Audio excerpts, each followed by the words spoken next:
नमस्कार साथियों, स्वागत है आप सभी का आविष्कार आईएएस एकेडमी पर। मैं इंजीनियर लोकेन चौधरी आप सभी का हार्दिक अभिनंदन करता हूं, हार्दिक स्वागत करता हूं। दोस्तों, रूस के राष्ट्रपति व्लादिमीर पुतिन अपने काफिले के साथ, अपनी टीम के साथ भारत आ चुके हैं। भारत के प्रधानमंत्री ने अपने जो रेगुलर प्रोटोकॉल है उसके अगेंस्ट जाते हुए उनका भारी भरकम स्वागत किया है। और भारत में अब व्लादिमीर पुतिन और भारत के प्रधानमंत्री नरेंद्र मोदी जी दोनों के बीच में जो वार्तालाप है वो भी चल रही हैं।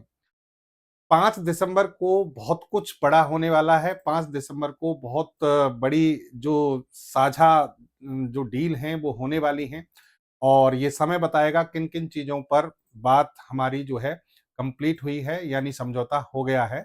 लगभग 9 ऐसे पॉइंट्स हैं जिन पर भारत और रूस के बीच में समझौता हो सकता है, जिनमें 2 सबसे बड़ी चीज़ें हैं। एक तो एस-400 और एस-500 जो वायु रक्षा प्रणाली हैं, उनको लेकर रूस से हमारी वार्तालाप चल रही है और दूसरी तरफ SU-57 की बात चल रही है। इसके अलावा एनर्जी सेक्टर में बहुत कुछ हो सकता है। आज के सेशन में मैं आपको एस-400 और एस-500 के बारे में बात करूँगा। अगले सेशन में हम SU-57 पर अलग से बात करेंगे। देखिए, यहाँ ये समझना ज़रूरी है कि एस-400 जिसकी जो क्षमताएँ हैं, जिसकी जो दक्षता है, वो पूरी दुनिया देख चुकी है। ऑपरेशन सिंदूर में हमने उसको साबित करके दिखाया था और हमारे लिए वो बहुत ज़्यादा फ़ायदेमंद साबित हुआ था। तो उसी को लेकर जब हमने उसको देखा कि हमारे लिए इतना ज़्यादा फ़ायदेमंद है, तो एस-400 पर एक तो हमने बात आगे बढ़ाई और हमने कहा कि हमने टोटल 5 रेजिमेंट खरीदे हैं, हमें 5 रेजिमेंट और चाहिए। और इसके अलावा एस-400 का जो एडवांस फॉर्म माना जा रहा है, जो एडवांस एक तकनीक मानी जा रही है एस-500, उस पर भी हमने नज़रें टिकाई हुई हैं और रूस के द्वारा हमें ऑफ़र भी किया जा रहा है। तो कल पूरी संभावना है कि एस-500 की भारत के साथ रक्षा समझौता हो जाए, यानी रूस वो हमें ऑफ़र कर दे। अब ऐसे में सवाल उठता है कि ये दोनों वायु रक्षा प्रणाली कितनी अलग हैं और भारत के लिए कितनी महत्व रखती हैं। तो आज के सेशन में इसी पर हम पूरी डिटेल में चर्चा करने जा रहे हैं। सेशन में लास्ट तक बने रहिएगा और समझिएगा कि वास्तव में ये जो तकनीक है वो कितनी कारगर है। देखिए, एस-400 को पहले लाया गया, एस-500 उसका एडवांस फॉर्म हम कह रहे हैं। तो कई बार उसको उत्तराधिकारी के रूप में माना जाता है, यानी एस-400 का उत्तराधिकारी एस-500 है। लेकिन यहाँ बात जो है वो दूसरी है कि ये एडवांस फॉर्म है। एस-400 शेर है तो एस-500 सवा शेर है।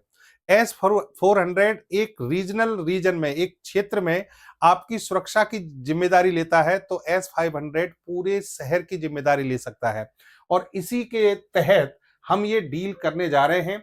यहाँ पर देखिए, आप एस-500 की एंट्री से हिलेगी दुनिया और जानिए कैसे एस-400 से ज़्यादा है घातक और ज़्यादा हम कहेंगे कि एडवांस है, सुरक्षित है। सारे न्यूज़पेपर में इसकी जो खबरें हैं वो छपी हुई हैं।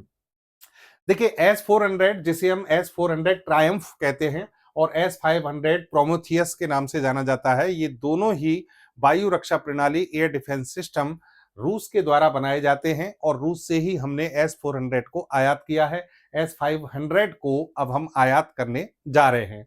2018 में मॉस्को से हमारी डील हुई थी $5.43 बिलियन की, जिसके अंतर्गत हमने एस-400 के 5 रेजिमेंट खरीदे थे और इसकी जो एफिशिएंसी है, इसकी जो शक्ति है, ताकत है, उसको देखते हुए या कार्य प्रणाली की जो दक्षता है, उसको देखते हुए भारत अब 5 रेजिमेंट एस-400 के और खरीदना चाह रहा है और साथ में एस-500 पर भी डील करना चाह रहा है। यहाँ पर आपको बता दें कि एस-400 का जो एक रेजिमेंट होता है, उसमें लगभग 16 लॉन्चर व्हीकल होते हैं। 16 लॉन्चर व्हीकल होते हैं, जिनमें 2 बैटरियों में विभाजित किया जाता है, जिनको 16 लॉन्चर व्हीकल को। प्रत्येक बैटरी में एक कमांड एंड कंट्रोल सिस्टम और एक सर्विलांस एंड एंगेजमेंट रडार वाहन सक्रिय रूप से काम करता है। अब दोस्तों, इनके बारे में आप डिफरेंस समझिए कि कितनी महत्वपूर्ण बात है कि एस-400 से ज्यादा हमारे लिए एस-500 और ज्यादा ताकतवर कैसे हो सकता है, हमारी सुरक्षा प्रणाली को कैसे मजबूत कर सकता है। ध्यान से समझना, एस-400 को यंगर ब्रदर कहा जाता है, यानी छोटा भाई। तो एस-500 को ओल्डर ब्रदर यानी बड़ा भाई कहा जाता है। एस-400 जब हम इसका यूज करते हैं तो ये टैक्टिकल ऑपरेशनल थ्रेट्स, इनसे हमारी सुरक्षा करता है। देखिए 3 चीजें हैं, टैक्टिकल, ऑपरेशनल और फिर आ जाइए स्ट्रेटेजिकल।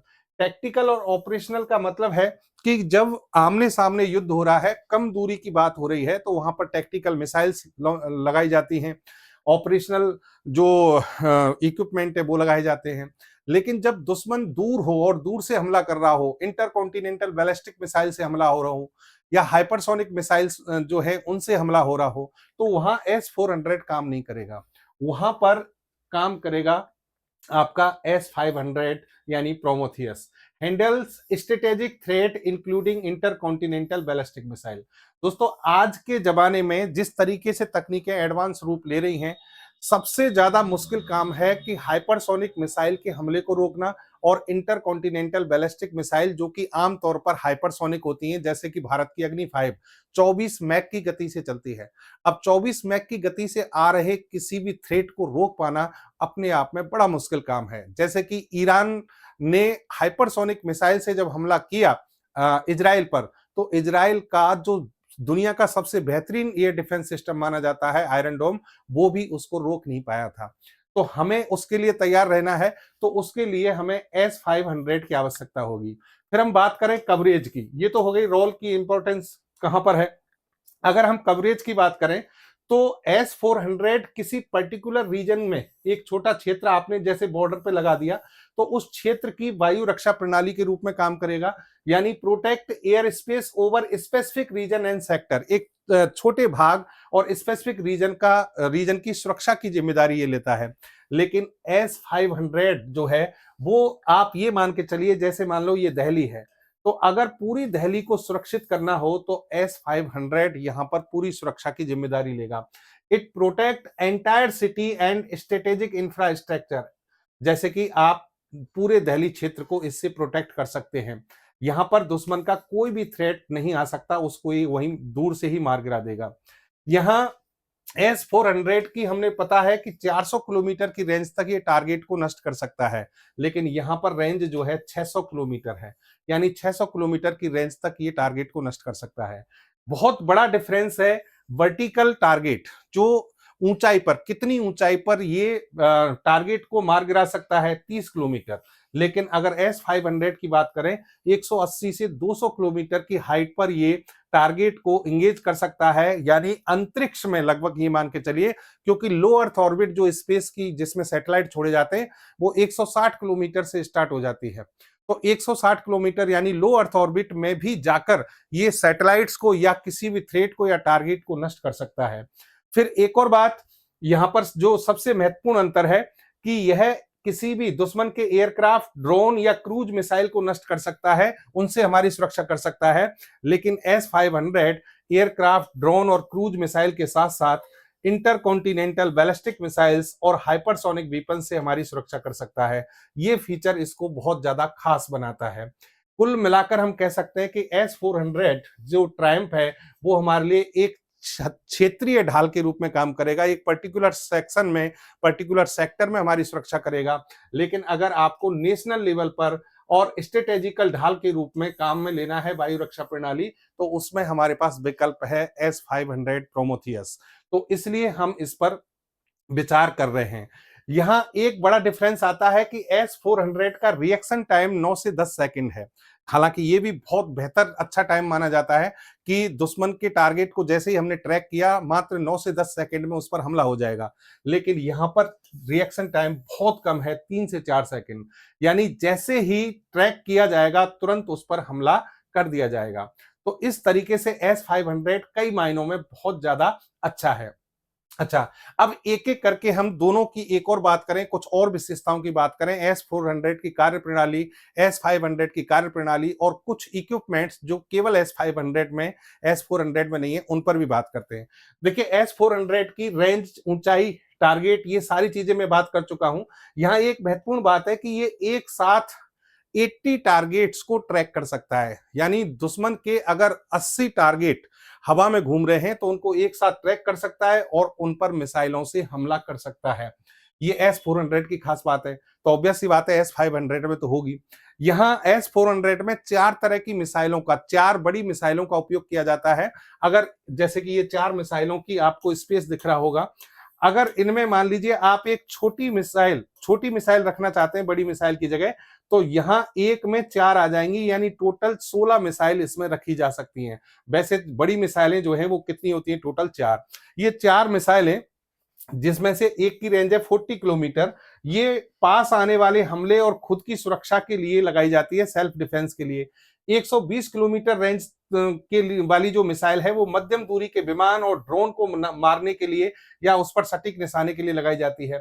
250 किलोमीटर वाली जो मिसाइल है वो तेज लड़ाकू विमान और क्रूज मिसाइलों को नष्ट करने के लिए लगाई जाती है, और इसकी हाईएस्ट रेंज 400 किलोमीटर, जो कि बहुत दूर उड़ रहे बड़े विमान और जासूसी विमानों को नष्ट करने के लिए लगाई जाती है। ये कार्य कैसे करता है, कार्य प्रणाली किस तरीके से काम करती है S-400 में, समझना। इसमें 2 तरह के रडार हैं, पेनोरामिक रडार और मल्टी फंक्शन रडार।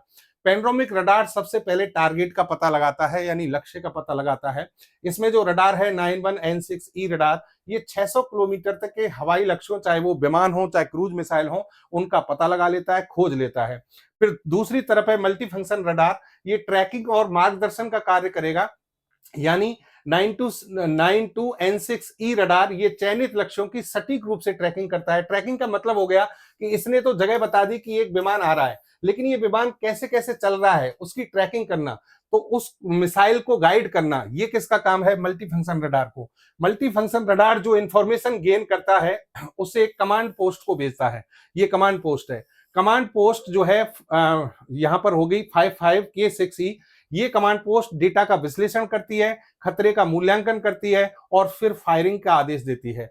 फायरिंग का आदेश जो है यहां पहुंचेगा और यहां से यहां पर 5P85TE2 लॉन्चर है, इस लॉन्चर से मिसाइल छोड़ी जाएंगी। मिसाइल जैसा कि मैंने कहा इसमें कितने प्रकार की हैं? 4 मिसाइलें हैं, जो कि 40 किलोमीटर से लेकर 400 किलोमीटर तक हमला कर सकती हैं, और टारगेट को इस तरीके से, देखिए यहां पर मिसाइल छूटी और इसको नष्ट कर दिया है। इस तरीके से काम करता है, एक शील्ड की तरह। ये मान के चलिए जिस रीजन में, जिस सेक्टर में आपने S-400 को लगा दिया, उसमें परिंदा भी पैर नहीं रख सकता। छोटे से छोटे जो टारगेट्स हैं उनको भी नष्ट करने की क्षमता S-400 रखता है। अब बात करते हैं S-500 की। S-500, देखिए S-400 को आप एयर डिफेंस सिस्टम कह रहे हैं, तो S-500 को आप स्पेस डिफेंस सिस्टम कह सकते हैं। ये अंतरिक्ष सुरक्षा प्रणाली है, अंतरिक्ष की रक्षा प्रणाली है, क्योंकि यह लो अर्थ ऑर्बिट, यानी 200 किलोमीटर तक की जो हाइट है वहां भी टारगेट को नष्ट कर सकती है। इसकी रेंज हमें पता है 600 किलोमीटर हो गई। ऊंचाई वहां पर कितनी थी? 30 किलोमीटर ऊंचाई तक ये मार गिरा सकता था S-400। यहां पर लेकिन 180 से 200 किलोमीटर, यानी लो अर्थ ऑर्बिट में भी ये टारगेट को नष्ट कर सकता है। एंटी सैटेलाइट कैपेसिटी है, यानी सैटेलाइट को नष्ट करने की क्षमता है। हाइपरसोनिक मिसाइलों को नष्ट करने की क्षमता है, जो 5 मैक से ज्यादा गति से चलती हैं, और इसका रिएक्शन टाइम 3 से 4 सेकंड, इसलिए ये अपने आप में बहुत ज्यादा खास है। S-500 में 3 तरह की मिसाइलें यूज की जाती हैं। 3 तरह की कौन कौन सी मिसाइलें हैं? जैसे कि पहली मिसाइल है 40N6M, इसकी 400 किलोमीटर रेंज है, और ये मिसाइल जो S-400 में मिसाइल थी उन्हीं का अपग्रेड वर्जन है। 77N6N1 ये 500 किलोमीटर की रेंज है की मिसाइल है, और यह दुश्मन की ओर से आने वाली हाइपरसोनिक मिसाइलों उनको नष्ट कर सकती है। 5 से 10 गुना ध्वनि से तेज ये स्पीड से चलती है। फिर 77N6N 600 किलोमीटर की रेंज तक दुश्मन की ओर से आने वाली ICBM मिसाइलों और अंतरिक्ष में सैटेलाइटों को नष्ट करने के लिए काम में ली जाएगी। तो इस तरीके से यहां रेंज जो है 600 किलोमीटर तक हो जाती है। वर्किंग प्रोसेस पर हम बात करें तो वर्किंग प्रोसेस यहां थोड़ा एडवांस है। S-500 का कैसे एडवांस है? पहली बात तो वहां 2 रडार काम कर रहे थे, यहां पर 3 रडार काम करते हैं। अंतरिक्ष और लंबी दूरी की खोज कैसे की जाएगी? यहां पर एक रडार लगा हुआ है 91N6AM। यह रडार ICBM और हाइपरसोनिक मिसाइलों और सैटेलाइट्स को 2000 किलोमीटर की दूरी से भी पहचान सकता है। यानी ये जो रडार है ये खोजता है 2000 किलोमीटर दूरी से खोज सकता है। हमला 600 किलोमीटर तक हो सकता है, लेकिन खोज कहां तक हो सकती है? 2000 किलोमीटर तक। फिर इसमें 2 रडार काम करते हैं, एक तो है एंगेजमेंट रडार और एक जो दूसरा है मल्टी मोड एंगेजमेंट रडार, जो यहां पर आप इसको प्रिसीजन रडार भी कह सकते हैं। यहां देखिए कि एंगेजमेंट रडार और ये मल्टी मोड एंगेजमेंट रडार जो है वो हाइपरसोनिक और बैलिस्टिक लक्ष्यों को सटीक ट्रैकिंग और मिसाइल मार्गदर्शन प्रदान करते हैं। यानी पहले ने खोजा तो दूसरे ने उसका पीछा किया, उसकी ट्रैकिंग की। ट्रैकिंग करने के बाद कमांड पोस्ट पे यहाँ पर वो जाएगा, यहाँ पर सिग्नल जाएगा और बताया जाएगा, एनालिसिस किया जाएगा कि ये जो चीजें हैं, ये टारगेट हमने देखा है और ये इस तरफ इस स्पीड से आ रहा है। तो ये कमांड पोस्ट यहाँ पर खतरे की प्राथमिकता से मूल्यांकन करती है और मात्र 3 से 4 सेकंड में प्रतिक्रिया का आदेश देती है। 3 से 4 सेकंड में आदेश हो जाता है, रिएक्शन टाइम है ये इसका, और यहां से फिर मिसाइल लॉन्च हो जाती है। मिसाइल लॉन्च होती है और टारगेट को इस तरीके से नष्ट कर दिया जाता है। यहां किसी भी प्रकार की एंटी बैलिस्टिक मिसाइल हो, दुश्मन का सैटेलाइट हो या फिर हाइपरसोनिक मिसाइल हो, सभी को नष्ट किया जा सकता है। ये है S-500 की क्षमता, जिसमें 3 मिसाइलें 400 किलोमीटर से लेकर 600 किलोमीटर तक दुश्मन को नष्ट कर सकती हैं। तो आप समझ गए होंगे कि S-500 का भारत की वायुसेना, भारत की तीनों सेनाओं, हम बात करें जल सेना और थल सेना और वायुसेना, अगर S-500 हमारे पास आता है तो इसका मतलब हमारी सेनाएं जो हैं उनकी क्षमता बहुत ज्यादा बढ़ जाएगी, देश की सुरक्षा जो है वो बहुत मजबूत हो जाएगी। और पूरे चांस इसीलिए हैं कि S-400 की जो 5 एक्स्ट्रा बैटरी हम ले रहे हैं, रेजिमेंट ले रहे हैं, उसके साथ साथ S-500 का भी एग्रीमेंट हो सकता है। तो दोस्तों, सेशन आपको कैसा लगा? अपनी प्रतिक्रिया जरूर दीजिएगा। जय हिंद, जय भारत। मिलेंगे नई जानकारी के साथ अगले सेशन में।